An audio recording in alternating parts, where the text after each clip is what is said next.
So, in multiplying a rational expression, okay, step 1, we need to factor the given polynomials if necessary. So, our given numerator is x squared plus 5x plus 6. So, how many terms do we have? 3 terms. So, trinomial. So, sa factoring, so we can apply if the given is trinomial, dalawa. So, first is perfect squared trinomial. The second one is general trinomial. Check muna natin kung perfect square ba yung trinomial natin. Okay, check the first term and the last term. Do you think x squared is a perfect square? Yes. How about 6? No, because the factor of 6 is what? 2 times 3. Parehas ba yung factor? So therefore, 6 is not a perfect square. So what we're going to do? Apply the general trinomial. Okay, what are we going to do? Step 1, what is A? 1. What is B? 5. And C is 6. Then step 2, get the factors of 6. What is the sign of 6? Positive. Kapag positive, either both positive or both negative. Pero susundin natin si sign ng middle term, which is positive or plus. So meaning, the sign of the two factors are both positive. Oh, give me a factors of 6, whose sum is 5. 3 times 2. Ano? 3 times Very good. We have 3 times 2. Check natin. 3 plus 2. 5. So therefore, the factors are positive 3 and positive 2. And what is the given variable? X. Over. Do you think we can factor x squared plus x? How many terms? 2 terms. So what is the given variable here? X. And this is also?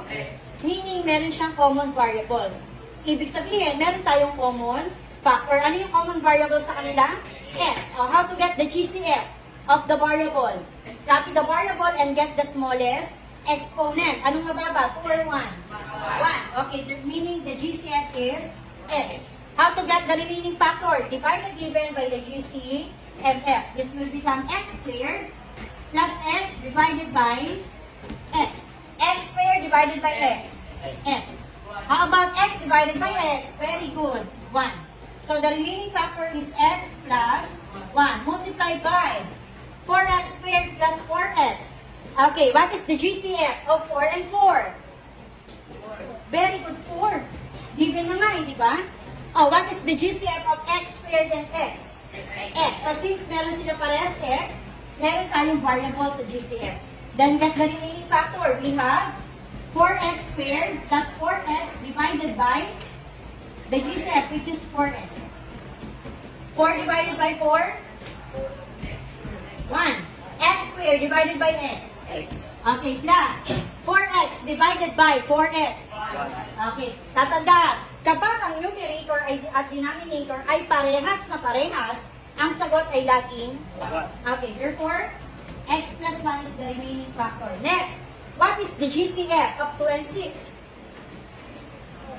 Very good, 2. May given bang variable dito? Okay, therefore, may GCF ba tayo? May variable ba tayo sa GCF? After that, get the remaining factor. We have 2x plus 6 divided by what? By 2. Okay, 2 divided by 2? 1. Or just simply cancel. The remaining is x. 6 divided by 2. Okay. Then after getting the factor, step 2, divide out or cancel out any common factor. Based on the given, ano kaya yung common factors natin? Very good. X plus 3. Ano pa? X plus 1. Okay, class, in multiplying a rational expression, cancellation means equal to 1 lahat yan. Ano pa po? Observe the given. Pwede ko bang i-cancel si 4 and 2? How many terms?